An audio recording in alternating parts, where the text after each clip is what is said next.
guys and welcome to my channel! It's me, hey guys! At today, gagawa tayo ng trending na Black Forest cake in a cup.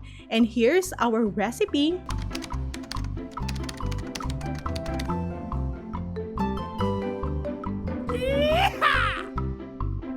First, we need 2 cups of all-purpose flour. Sa ating mixing bowl, isif lang natin ang ating flour. If bago ka pa sa channel ko, hello there and welcome! Don't forget to subscribe at i-hit na din ang bell para lagi ka updated sa ating new recipe every week.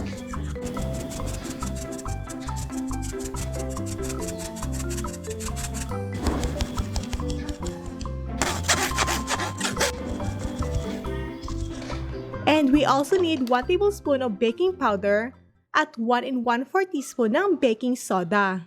And here, i-mix lang natin ang baking powder and baking soda sa ating flour mixture. And also, kailangan natin ng 3/4 cup of cocoa powder. I-sieve lang natin ito at this way, mag-blend ng mabuti ito sa ating mga ingredients.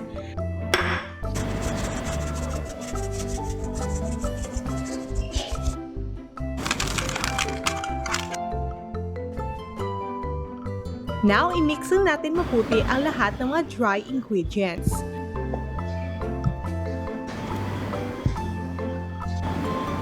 Add din tayo ng 1 teaspoon ng salt. And also, for our sweetener, maglagay lang tayo ng 1 at 1/3 cup ng sugar.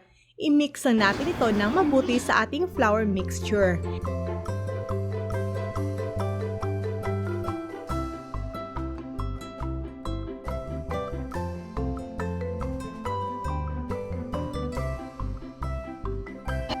Now here's for our wet ingredients. Maglagay tayo ng 1 1/2 cup of milk. You can use evaporated milk or fresh milk.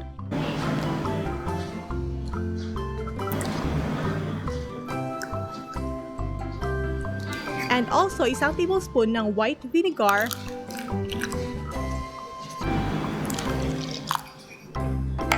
And 1/3 cup of corn oil. Or you can use any cooking oil. Mix lang natin ito ng mabuti until wala ka nang makikitang lumps. Yan na guys.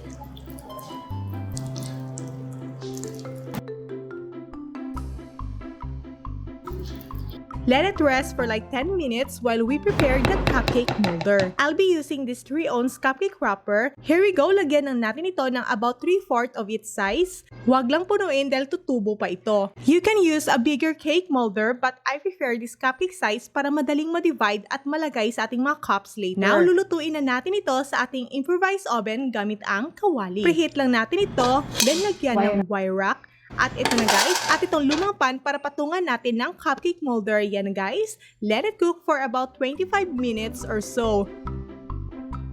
To make it sure na luto na ang ating cupcake, do the toothpick test. If it comes out clean, then luto na ang ating cupcake.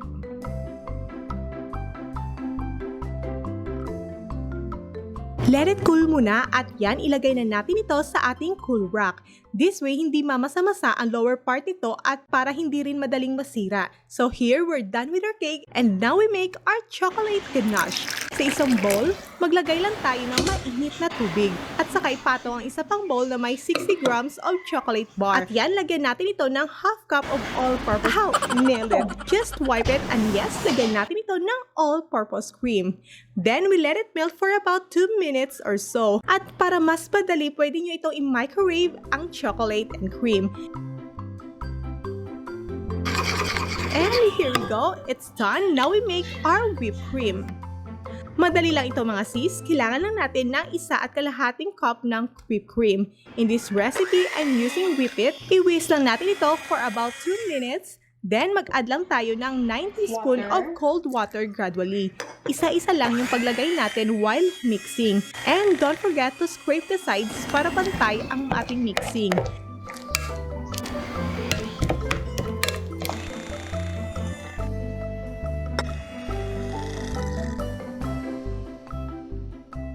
Transfer lang natin ito sa ating piping bag para madali ang paglagay sa cup mamaya.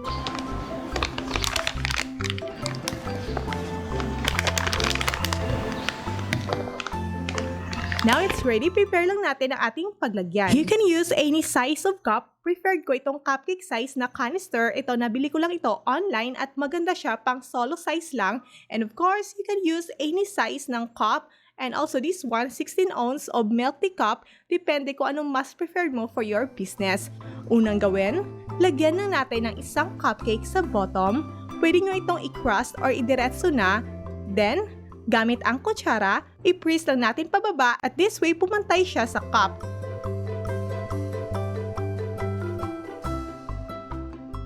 Then, add some layer of chocolate ganache.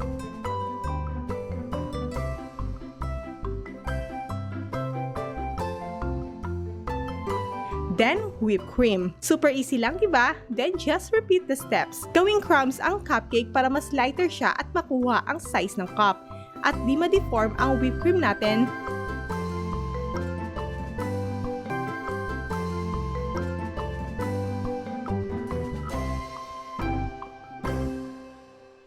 Then add another layer of ganache. And cream.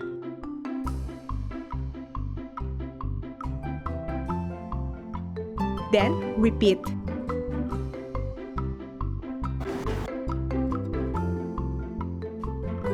And here's for our final layer of whipped cream.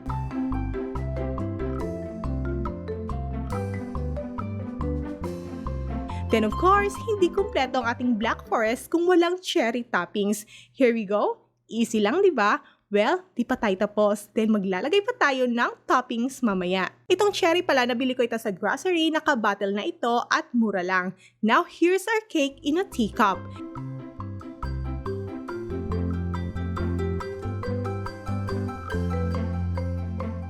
And of course, pwede kang gumamit ng kahit anong size. Mas preferred ko itong pang solo size, this 4-ounce cupcake size na ito na canister.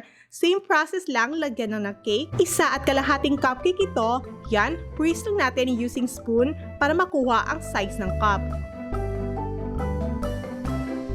Then, a layer of ganache.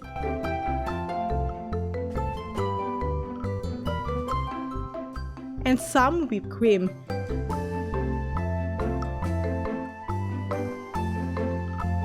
Then we add another layer of cake crumbs here. Ipantay lang natin.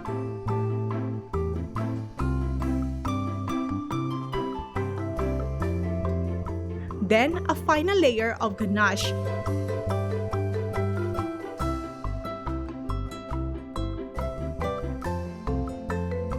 And also whipped cream.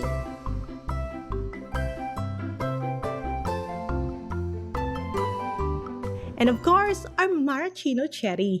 At para ma-achieve natin ang black forest look, yan, mag-scrape lang tayo ng chocolate bar at yan, ilagay natin ito as toppings. So here mga sis, our black forest cake in a cup. Easy lang, di ba? Maganda ito pang negosyo lalo na sa mga momshies natin na naghahanap ng sideline while at home.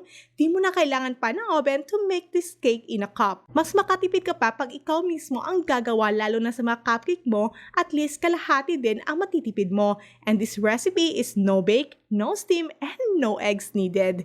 And here guys, we made about 4 pieces of 4-ounce cupcake size at isang 6-ounce na pang milktea size. And here guys, don't forget to refrigerate bago mo i-serve. Easy diba? So don't forget to like, subscribe, at mag-iwan na din ng comment if may katanungan ka. And again, my name is Ice. Thank you so much and enjoy cooking!